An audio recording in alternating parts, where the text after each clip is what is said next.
All right, ladies and gentlemen. So we've been talking today about, or Friday, depending on when you're watching this, we've been talking about the transportation revolution and trains and canals and roads. But we're also, at the same time that all these things were changing, many people were moving west without the benefit of all this technology. People were traveling overland in wagons, heading to the Northeast, specifically Oregon. And so on Monday, when you report to the computer lab, we are going to we are going to engage in the simulation called the Oregon Trail. There'll be a link on your Google Classroom. There'll be a form that has a couple questions about the simulation, but most importantly, there's going to be a link to this simulation from 1990. And I wanted to walk you through how you get it started so that on Monday, those of you who are going ahead and watching this, or if you get a chance to watch it on Friday in class, you will hopefully be prepared and be able to engage in it quickly. So when you click on the link, it's going to take you to the Internet Archive and this site right here. Then you click this power button to begin, and it is going to install an emulator that plays this like it was back on the computer when I was even much younger than you all. I'll turn the volume on. Okay. We wait a moment and put it full screen. No, it's not working yet. You may have to kind of play with some of the controls a little bit. And I will trim this down just a bit when I go to watch it. Just any time now.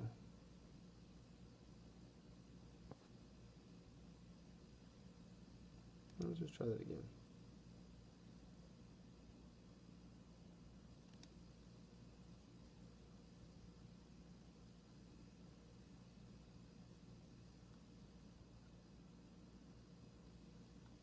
There we go.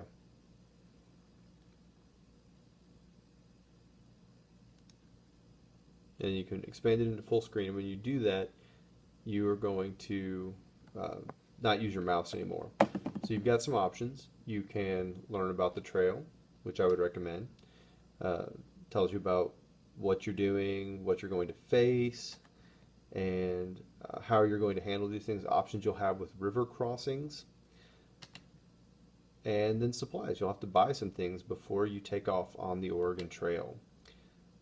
There are opportunities for you to make a couple choices on what route you take, hopefully not the Donner Pass, and you can potentially lose things or get sick or have your stuff destroyed. But I would suggest reading through this menu when you get a chance, and then Control S handles the sound. See if I can turn that on. It doesn't seem to be responding for me, but it may or may not work.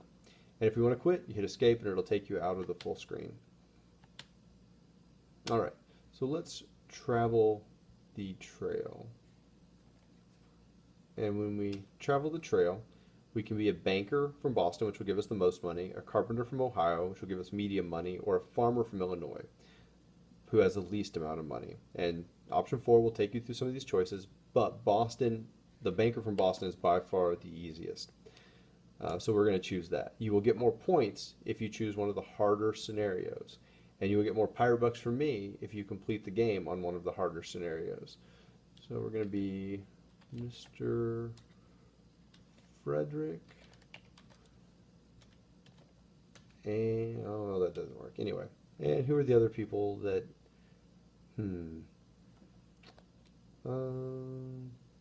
whatever. Just going to put a couple squiggles in here. You can put your friends, anybody that's not going to get upset. I was thinking about putting some very difficult students from 8th period, but we're just going to go on. These names are correct. So now I have to choose when to leave, and there are consequences for when I choose to leave. And you can read about those when you ask for advice. I need to buy some equipment. So in Matt's General Store, I can buy whatever I need. At a minimum, I need some oxen and some clothing, food, ammunition, and spare parts. And I can buy an ox. I'm not going to buy a whole lot, but you can read about all the benefits and consequences of getting a lot or a little bit of everything here. We'll get some ammunition. I'm not going to buy any spare parts or clothing, although that's a very bad idea to not do that. And I'm going to leave the store. When you're ready to start, you have a long and difficult journey. Oh, sound's working.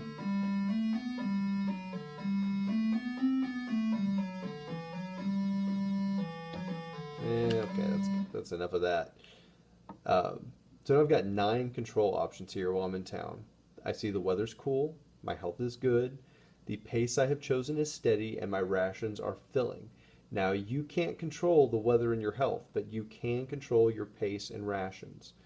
Um, so at option 4 there, I can change my pace to strenuous or grueling. And if I make those options, there could be health consequences, but you can find out what these different paces mean by looking at number 4. I'm going to go really fast. And I can change my food rations. If I want my food to last longer, I can make it bare bones. And I'm going to do that. Now, going really fast and not giving my people much food is going to make this unpleasant. Um, but I'm going to go ahead and continue on the trail. Choose one. And this will be the screen you spend most of your time at. And oh, somebody already broke an arm. And as each day goes by, you see my food goes down, my landmark mileage goes down, my miles traveled goes up, health is good, weather's hot. I would like to look around, yes.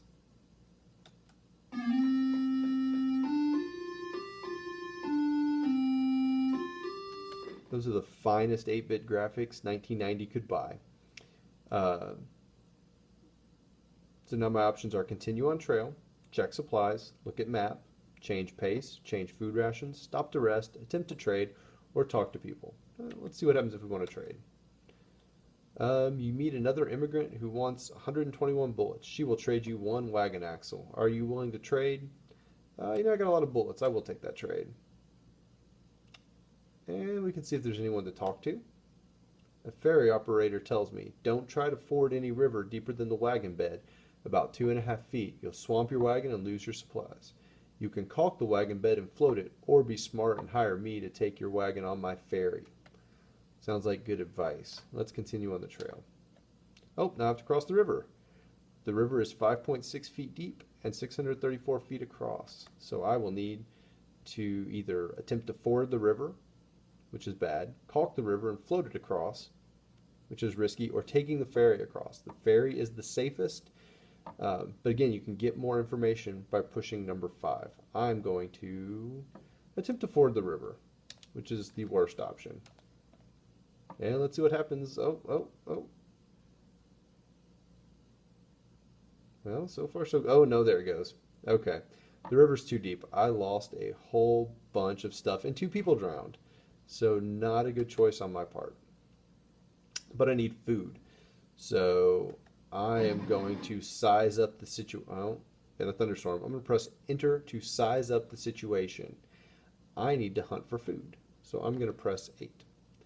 And these are my controls for hunting. Spacebar fires. My number pad will help me point it. Oops.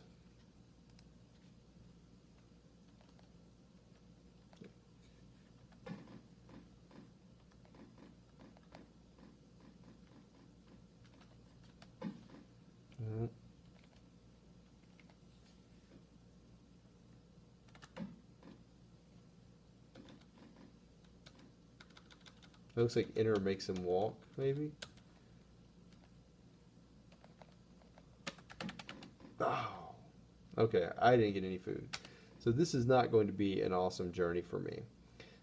But that's enough for today. The key point I want you to take away from this is slow down, read your options, and you're going to have to use a lot more keyboard than mouse than you previously had. And then we'll hopefully have some fun Monday playing through this and see how far you all can get on the Oregon Trail.